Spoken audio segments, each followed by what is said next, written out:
வணக்கம். நம்ம உலகத்தையே இயக்குற ஒரு சக்தி பத்தி தான் நாம இன்னைக்கு விரிவாக பார்க்க போறோம். அதுதான் ஆல்டர்னேட்டிங் கரண்ட், அதாவது மாறுதிசை மின்னோட்டம். வாங்க ஒரு பெரிய கேள்வியோட ஆரம்பிக்கலாம். இப்போ ஒரு பேட்டரியிலேருந்து வர்ற கரண்ட் ஒரே நேர்கோட்டுல போகும்.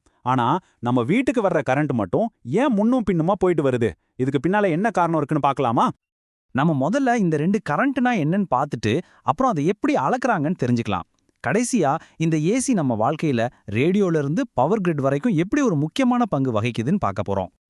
சரி, முதல்ல இந்த ரெண்டு கரண்ட்டுக்கும் உள்ள அடிப்படை வித்தியாசத்தை பார்த்துடலாம். சுருக்கமா சொல்லணும்னா டிசிங்கிறது ஒரு ஆறு மாதிரி ஒரே திசையில போறது. ஆனா ஏசி அப்படி இல்ல, ஒரு அலை மாதிரி முன்னும் பின்னுமா போயிட்டு வரும். பேட்டரி டிசிக்கு உதாரணம், நம்ம வீட்டு பிளக் பாயிண்ட் ஏசிக்கு உதாரணம். நம்ம மூல நூல்ல சொல்ற மாதிரி ஏசி வோல்டேஜ் ரொம்ப ஈஸியா கூட்டவும் குறைக்கவும் முடியும். டிரான்ஸ்ஃபார்மர்ஸ் வச்சு இதை செய்யறது ரொம்ப சுலபம். இந்த ஒரு சூப்பர் பவர் தான் அந்த காலத்துல நடந்த கரண்ட்ஸ் வார்ல ஏசி ஜெயிக்க காரணம். அதனால தான் இன்னைக்கு நம்ம பவர் கிரிட் முழுக்க ஏசி தான் இருக்கு. ஓகே, இப்போ ஒரு பெரிய சவாலுக்கு வருவோம். ஏசி கரண்ட் எவ்ளோ நேரம் பிளஸ்ல இருக்கோ அவ்ளோ நேரம் மைனஸ்லயும் இருக்கு. அப்போ அதோட மொத்த சக்தியை நாம எப்படி தான் கணக்கிடுறது? இங்க தான் ஒரு சுவாரஸ்யமான விஷயம் இருக்கு. நீங்க கணக்கு போட்டு பாத்தீங்கன்னா ஒரு முழு சைக்கிள்ல ஏசியோட சராசரி மதிப்பு 0 தான் வரும். ஆனா 0 எப்படி நம்ம வீட்டு லைட்டை எரிய வைக்கும்? இது ஒரு பெரிய குழப்பம் இல்லையா? இந்த குழப்பத்தை சரி பண்ணத்தான் இன்ஜினியர்ஸ் ஆர்எம்எஸ்னு ஒரு கான்செப்டை கொண்டு வந்தாங்க. ஆர்எம்எஸ்னா ரூட் மீன் ஸ்கொயர்.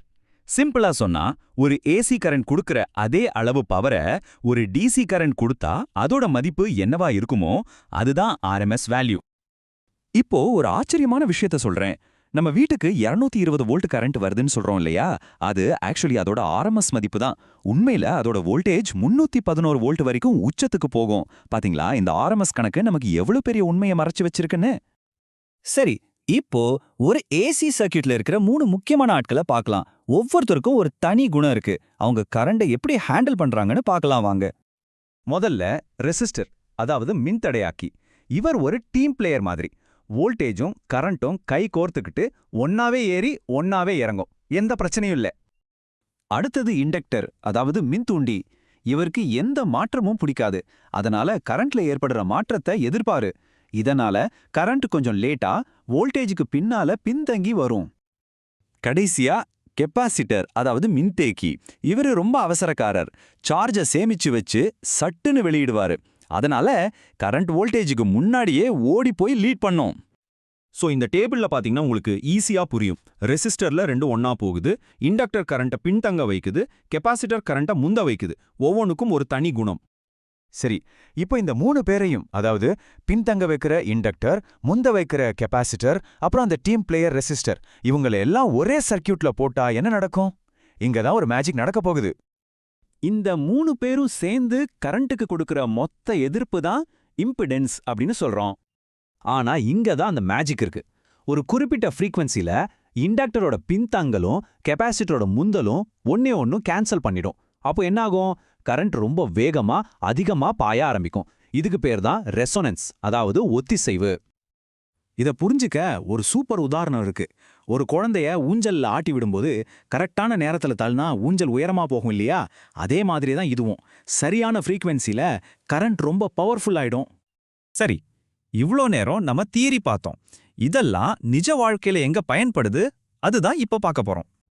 இந்த ரெசனன்ஸ் தத்துவம் தான் ரேடியோ வேலை செய்யறதுக்கு அடிப்படை.